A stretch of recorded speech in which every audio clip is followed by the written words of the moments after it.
سلام از دوستان عزیز، خوش اومدید به این ویدیو. تو این ویدیو قراره بهتون بگم که من با هر کی که بازی میکردم میدیدم همش منو داره میبره و میدیدم از شخصیت مخفی پتا پنگوئن داره استفاده میکنه و منم اومدم آموزش شما بهت بدم که ببینی. ما که بریم تو قسمت، یه لحظه وایسید برم قسمت اسکینا. این چیز من نیست، این تو قشنگ اکانت من نیست، اومدم یه اکانت جدید زدم. اصلا میبینیم پتا پنگوئن تو قسمت شخصیت ها اصلا نیست.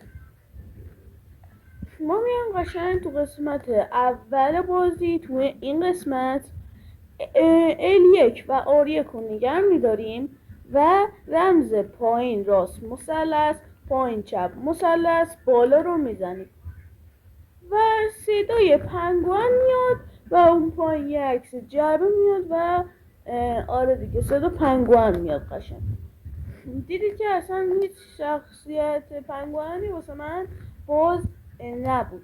ما میریم تو قسمت شخصیت ها و اینها، شخصیت پتا پنگوئن که شما اگه میخواید اینا رو باز کنید میگه میتونی یه دونه وین بگیری، اینو بگیری 10 تا وین این 25 تا وینم این و بقیه هم لژندریه. حالا نمیدونم اونا رو باید فکر کنم از استور بخریم.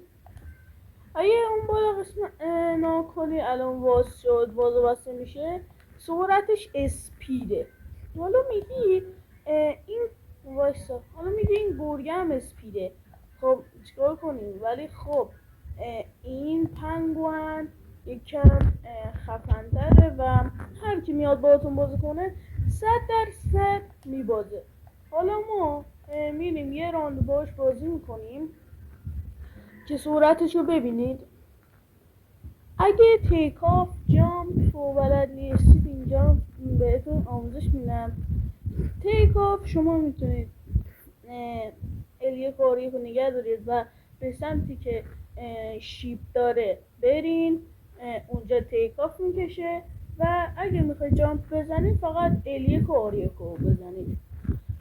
با L2 R2 هیچ کاری نداریم. وقتی جعبه گرفتیدن که میتونید با دایره بزنید، مثلث هم گازه و دیگه همه اینا رو میدونم دیگه. خب اینجا یکم طول میشه که من با تو صحبتی دارم که دیگه نبازیم که روی آدمو رو کم کنه. اگه دیدی تو آدماش نیست بهش بگو تو رو خدا یه لحظه برو توی لاگین بازی، من این کاری رو انجام بدم، این کار رو انجام بده. هم میگه دمت گرم واسه هم اسکین گرفتی و تو هم میتونی قشنگ ببری.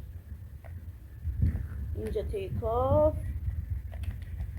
اینجا یه جامپ، اینجا یه جامپ، میری اون بالا.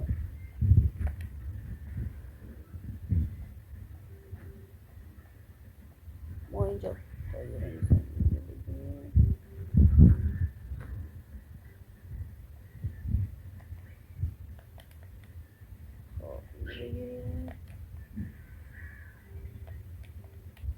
با یه لحظه دست هم هنگ کرد. خب حالا ما جلوی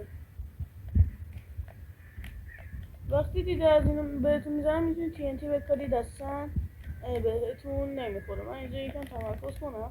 اینجا یه جامپ نشد بریم بالا. اشکال نداره. نفر چندمیم؟ سوم. اشکال نداره. ای خدا، یعنی با من اینا مشکل داره. نفر پنجمم. خب شیشم، پنجم،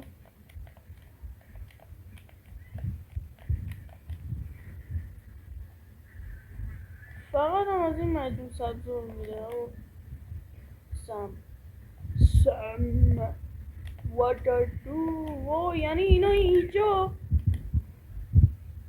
حالا میبینی خیلی سرعتش خفنه. اینجا من خوب بازی نکردم، اینجا خیلی خوبه مثلا سرعتش. آها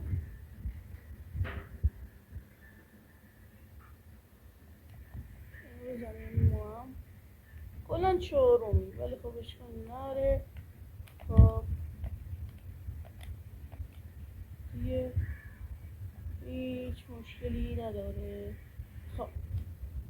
و ما چهارم شدیم. چون دیگه داشتم واسه ویدیو میگرفتم خوب بازی نکردم، چون هم دوربین رو گرفتم هم دسته دیگه نمیتونستم خیلی خوب بازی کنم. و مرسی که داخل ویدیو با من بودین. لایک، کامنت، فالو یادتون نره. حالا فالو میگم چون من قبلا تو چیز مثلا تو فعالیت میکردم. سابسکرایب یادتون نره. تا ویدیو بعد، خدا نگهدار.